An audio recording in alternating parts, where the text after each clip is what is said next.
السلام علیکم ورحمۃ اللہ وبرکاتہ۔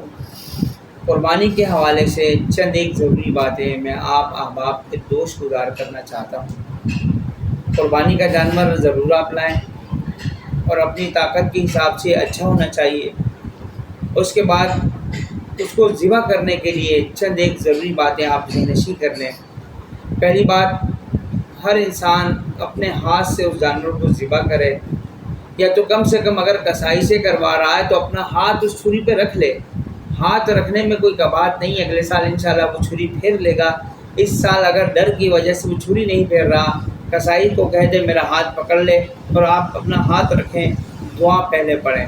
جو قربانی کی دعا ہے اس کا پڑھنا لازم ہے، کسائیوں کے حوالے نہ کریں۔ بسا اوقات یہ بھی تو ممکن ہے کسائی کو دعا نہ آتی ہو، وہ آپ کے جانور کو ذبح کر دے، دعا وہ نہیں پڑھتا، تو بتائیے جانور ذبح ہو گیا؟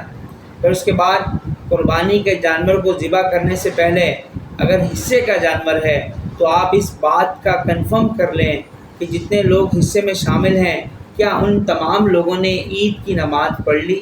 اگر عید کی نماز سے پہلے جانور ذبح کر دیا گیا تو اس شخص کی طرف سے قربانی نہیں ہوگی جس نے عید کی نماز ادا نہ کی۔ اللہ کے نبی صلی اللہ علیہ وسلم کے دور میں ایک صحابی نے عید کی نماز سے پہلے اپنا جانور ذبح کر دیا، گوشت تقسیم کر دیا۔ جب اللہ کے نبی صلی اللہ علیہ وسلم کو اس بات کا علم ہوا تو آپ نے فرمایا یہ عام صدقہ ہے، قربانی نہیں۔ اور اس کے مقابلے میں ایک دو چیزیں ضروری ہیں، وہ یہ ہیں اگر کوئی شخص قربانی کا جانور لے آتا ہے، اللہ نہ کرے وہ جانور مر جاتا ہے، تو آیا اس کی قربانی ہوئی نہیں؟ اجر میرا رب دینے پہ قادر ہے، اس میں دو رائے نہیں۔ لیکن قربانی کا اصل طریقہ عید کی نماز کی ادائیگی کے بعد وہ قربانی ہے۔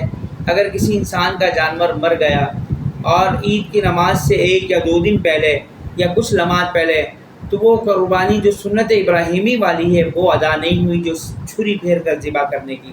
اسی طرح اگر کسی انسان کا جانور چوری ہو گیا، گم ہو گیا، وہ کیا کرے؟ اگر وہ گم ہو گیا عید سے پہلے اور وہ ذبح نہیں کر پایا، بات پھر وہی کہ اللہ تبارک و تعالیٰ اجر دینے پر قادر ہے، لیکن جو سنت ہے وہ یہی ہے۔ اور رہا سوال کیا اس کو دوبارہ کرنی چاہیے، نہیں، وہ اس کی طاقت کے حساب سے۔ اگر ایسا شخص ہے جس کے پاس مال و متاع ہے، طاقت وہ رکھتا ہے، جانور اس کے پاس آسانی سے میسر ہے، اسے چاہیے وہ جانور لے لے۔ اور اگر ایسا شخص جس کے پاس طاقت نہ ہو، بڑی مشکل سے اس نے یہ خریدا تھا، تو اس کا معاملہ اللہ کے ساتھ ہے، اللہ معاف کر دیں گے۔ بات یہ ہے کہ اگر انسان کی زندگی میں کوئی بھی مشکل آتی ہے، مومن آدمی کی زندگی میں کوئی بھی مسئلہ ہوتا ہے، میرا رب کوئی بڑے مسئلے کو روکنے کی وجہ سے کوئی آزمائش، کوئی مصیبت، کوئی امتحان زندگی میں ڈال دیتا ہے۔ ممکن ہے جس انسان کا جانور عید سے پہلے مر جائے، ممکن ہے کہ اللہ تبارک و تعالیٰ نے کوئی بڑی آزمائش سے بچا کر یہ جانور کا نقصان کروا دیا۔ میرا رب انسانوں کے مفاد میں بڑا اچھا ہے، میرا رب کئی گنا زیادہ انسانوں سے محبت کرنے والا ہے۔ اور یہ لازمی یاد رکھیے کہ جانور کو اپنے ہاتھ سے ذبح کیجیے، پھر بالخصوص ان لوگوں کو دیجیے جو لوگ آپ کے گھر پر آ کر سوال نہیں کرتے۔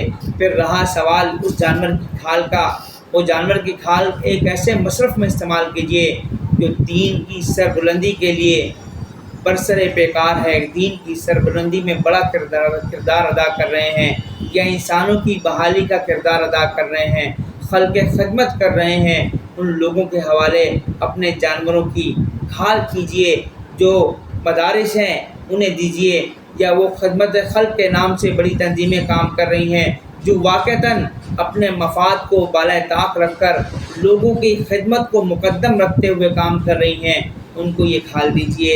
اللہ تعالیٰ ہمارے ہر عمل کو قبول فرمائے، یہ قربانی تبھی کام آئے گی۔ اور پھر ایک آخری سوال، عرفہ کے روزے کی اوپر بات یہ تھی۔ عرفہ کا روزہ حاجیوں کے لیے نہیں ہے جو میدان عرفات میں ہوں گے، غیر حاجیوں کے لیے یہ عرفہ کا روزہ ہے۔ اس کے اندر ہمارے پاکستان میں اکثر مسئلہ یہ پایا جاتا ہے، لوگ یہ سوال کثرت سے پوچھتے ہیں آیا ہمارا عرفہ کب ہوگا، ہمارا چاند تو 1 دن بعد میں ہے۔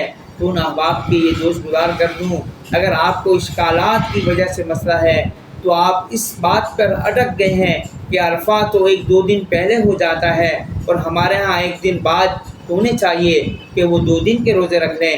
ویسے بھی یہ ماہ مبارک ذوالحجہ کا جو مہینہ ہے، اللہ کے نبی صلی اللہ علیہ وسلم کثرت کے ساتھ روزے رکھا کرتے تھے، تو ہمیں بھی چاہیے ہم اس کا اہتمام کریں، ایک کی جگہ 2 روزے رکھ لیں، جھگڑے کو الجھانے کے بجائے سلجھا لیں۔ میرا رب اجر دینے پر قادر ہے، میرا رب معاف کرنے والا ہے۔ 2 سال کے گناہ معاف ہو رہے ہیں۔ پیکج یہ ہے کہ آپ ایک روزہ رکھ لو، تو کیوں نہ ہم 2 روزے رکھ لیں۔ میرا رب غفور الرحیم ہے، بخشنے والا ہے۔ ہمیں اپنے آپ کو دین کے احکامات کے حساب سے اپنی زندگی کو بسر کرنا ہے۔